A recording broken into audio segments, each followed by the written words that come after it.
Hello everyone.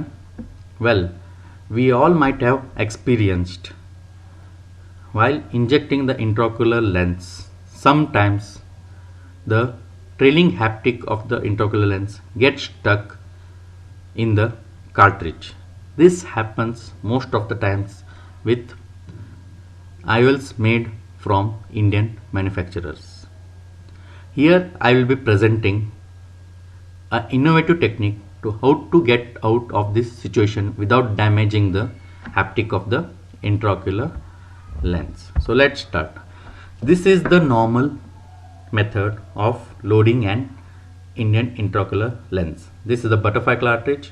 You put balanced salt solution, then you put the viscoelastic for double or better lubrication. Then you place the intraocular lens in the groove provided in the cartridge.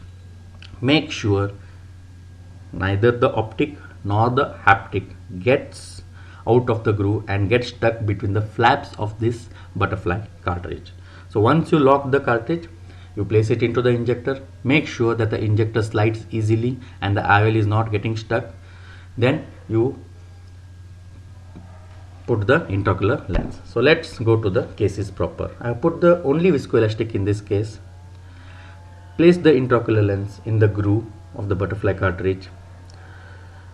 Made sure that neither the optic or the haptic is stuck in the cartridge. Locked the cartridge and placed it into the injector and started injecting the intraocular lens. Here you can see the tip of the leading haptic is facing to the left. That means the IOL is easily or normally going in the capsular bag. But what happens, the trailing haptic doesn't come out totally. So with the little pull from the dialer with which I am stabilizing the eye, especially in topical anesthesia, phacoemulsifications, and the trailing haptic comes out without any damage. This IOL you can easily dial it into the bag. So with a little bit of push, more effort and a little bit of counter traction from the dialer, you could place this IOL in the bag.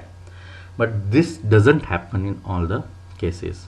Here you can see the tip of the leading haptic is opening to the right. That means there is some problem in the loading and proper releasing of this intraocular lens. Here you can easily make out that a trailing haptic has gone between the sponge, blue color sponge of the injector and the wall of the cartridge. So this haptic doesn't come out with the counter traction from the dialer. So what do you need to do? You need to pull it out with the McPherson. Hold it with the McPherson, pull it out. This IOL could easily come out because less than 1/3 of the haptic was stuck in the cartridge. So if less than 1/3 of the trailing haptic is stuck, you can easily dial this IOL into the bag without any damage to the haptics. Well, I could relate and future cases to a very famous Mr. Bean cartoon, The Lift. Mr. Bean tries to enter the lift while the doors were closing. So see what happens next. His teddy was stuck in the doors of the lift and the lift gets stuck because of this. That's what happens when your haptic of the IOL gets stuck in the cartridge and you can't proceed further. So let's see one more case. Your leading haptic is going fine, alright, but the trailing haptic has got stuck in the cartridge between the sponge and the wall of the cartridge. This is happening now very recently in last 6 months with Indian made IOLs, because they have narrowed the tip of the cartridge so that your IOLs can go in 2.2 incisions, and they have changed the quality of the sponge. So the sponge is not hard, it's very soft, so it goes between the haptic and the wall of the cartridge.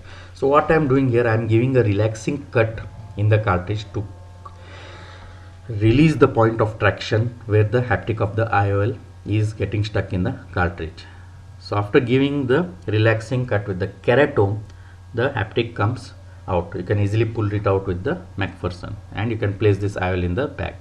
Let's see what Mr. Bean is doing. He's trying to pull his teddy through the stuck doors. What happens? Excessive traction causes the ears of the teddy to tear. Mr. Bean is very scared and unhappy. He is missing his teddy very much. So let's see how we can relate this situation to our next case. The haptic is not opening properly. It's trying to fold the other way. The trailing haptic has got stuck. I am trying to pull it out with the McPherson. Here more than half of the trailing haptic is got stuck. If it was less than 1/3, it would have easily been pulled with the McPhersons. So what I do, I try to give a relaxing cut like I did in the last case. So let's see if the haptic of the IOL comes out. So in spite of giving a single relaxing cut and then trying to pull the haptic out with the McPherson, see what happens. Excessive traction, all the points of traction were not released with a single relaxing cut, and the haptic of the IOL gets cut. Yes, so you can't place such IOLs in the bag because it can subluxate, it can cause PCO. So what happens in Mr. Bean cartoon? They give a little bit of counter traction to the lifts of the door and then pull the teddy.